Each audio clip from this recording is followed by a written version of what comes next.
This is Democracy Now! We end today's show in Oakland, California, where a months-long struggle between a group of unhoused moms occupying a vacant home and the real estate firm that owned it ended with an unexpected victory for the mothers earlier this week, an offer for them to purchase the property. The major win in the mothers' fight against homelessness and real estate speculation came just a week after Wedgewood Properties forcibly evicted the families known as Moms for Housing from the home they'd been occupying for more than 2 months. The house had been vacant for 2 years. Police, sheriff's deputies, and a tactical SWAT team with a military robot laid siege to the house to arrest and evict the mothers in the early hours of the morning. Well, one of the moms was live on Democracy Now! From a studio in Berkeley. The heavily militarized action sparked widespread outrage and condemnation and left the mothers and their families homeless once again.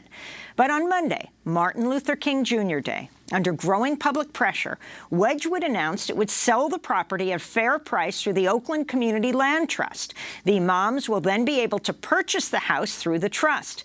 This is Carroll Fife, director of the Oakland office for Alliance of Californians for Community Empowerment, celebrating the news.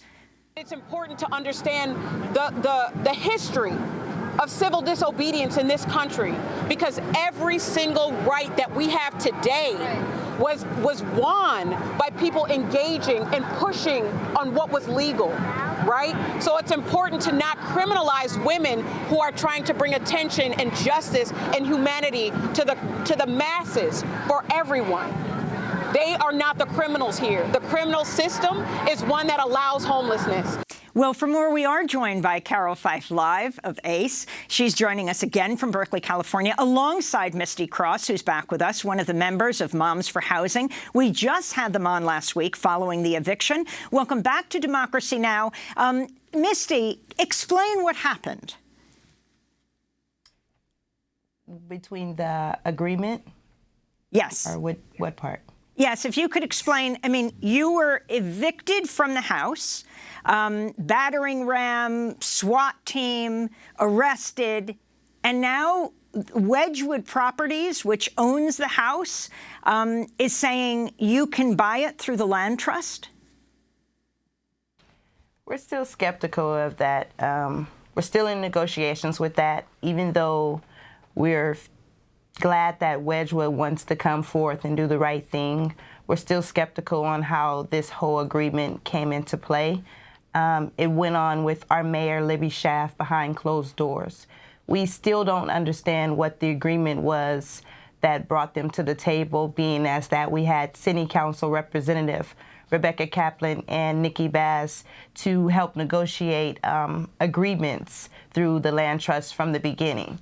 So we're still skeptical of what Wedgewood really wants to agree on, and why are they now trying to settle things after all of this trauma has been caused to us. Carroll Fife, you are the director of ACE. You're an organizer, educator, mother, have lived in the Oakland community more than 20 years.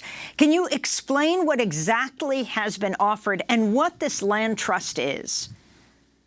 Sure. The one demand that the moms had was to negotiate with the Oakland Community Land Trust. Since day one, November 18th, the position was that the organization, Wedgewood, that purchased this home in a foreclosure sale, sit down and negotiate for the sale of the house to the land trust so it would be permanently affordable.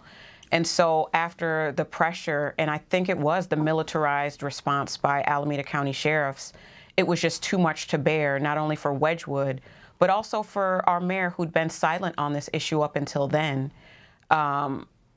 We feel like it was all of that combined, the political pressure, the visible media, that made the parties want to come to the table. And also the moms calling out the governor for doing a homeless tour, bringing in trailers to address the crisis, 13 to 20 trailers to deal with the crisis that really caused them to want to come to the table and negotiate. But we're getting word that Wedgewood may be getting cold feet on the offer, and they may be trying to do improvements to the property so they can sell it to the land trust for market rate, which is not what the moms are working to negotiate. They want to make sure that that Wedgewood sells it to the land trust for no more than what they purchased it for.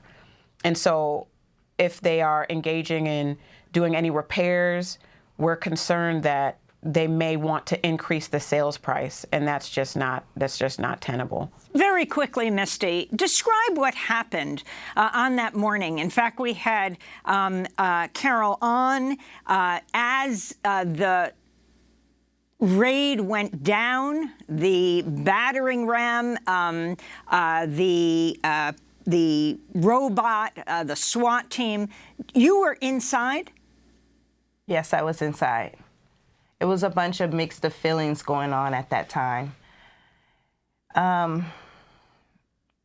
You really couldn't put it all in one emotion. It was a lot of mixed feelings, scared, afraid, don't know if they were just gonna come straight in with the guns. We were upstairs. We weren't downstairs where the front door was, so we didn't wanna come running down and run into gunfire. Just a lot of things ran through our mind at that time. But our main thing was to remain calm and to keep addressing that we weren't going to be violent and that this was a civil disobedient act and that we weren't going to be aggressors in this particular moment. And you are where now? Talk about where you, the other moms, and the kids are living now. Me and the other moms are all working towards permanent housing. We should all be good and settled before the beginning of February, but we're all working towards that goal. Our main thing is to be able to get stable so that we can be mobile a little bit more in this movement, so that we can get on the ground and really do the footwork that needs to be done in holding people accountable for sending in the aggressive force on the mom and children at that time. Carroll Fife, as we wrap up the show, can you talk about what this possible agreement could mean for the issue of homelessness, not only in Oakland? I mean, we were just there doing a special, at least 90 encampments growing every single day. San Francisco, Los Angeles, it's ground zero for homelessness in this country. What this could mean for unhoused people and for the issue of homelessness in the United States. Do you see this as a model? Oh, absolutely. Absolutely. But it will be a fight. I've seen on social media that to the privileged, equity feels like oppression. So because this country has conditioned people to believe that property rights are more important than human rights, it's definitely going to be a fight. But I think this step towards a victory with Mom's House is an example that can be duplicated not only in the Bay Area but across the country, which is why we're fighting to expand the right and the right to housing throughout the state of California with an amendment to the Constitution. So it's going to take all hands on deck, all grassroots people-powered organizations to get on board and help us with this fight. And what about the tech companies that are driving up prices in San Francisco, real estate prices, saying they're pouring hundreds of millions in dollars to help people around housing? How is it that you still have this growing homelessness problem? And do you think that is helpful, or that the state has to be completely involved here? The state definitely has to be involved. And the money that's pouring into these programs are for homeless like sustenance programs. They're not transitioning into permanent housing. Right. And Misty and Talani and Dominique are all examples of 211 and all of these different programs not working. Wages have not kept pace with inflation. People are invested in a system that is broken. And so it's incumbent upon our legislators to listen to the moms, to listen to people who've been a part of these programs that are just broken, so that we can do something different. If we do not address the entirety of the problem, then it will only persist. We have to address the fact that income inequality is growing, but rents keep going up. The price of homes keeps rising. So if we're not addressing the entire issue, then we're just putting Band-Aids on bullet wounds, and it has to stop. I want to thank you both so much for being with us. Carroll Fife, Director of the Oakland Office for Alliance of Californians for Community Empowerment, and Misty Cross of Moms for Housing. You can see all our coverage of this issue at democracynow.org. I'm Amy Goodman. Thanks so much for joining us.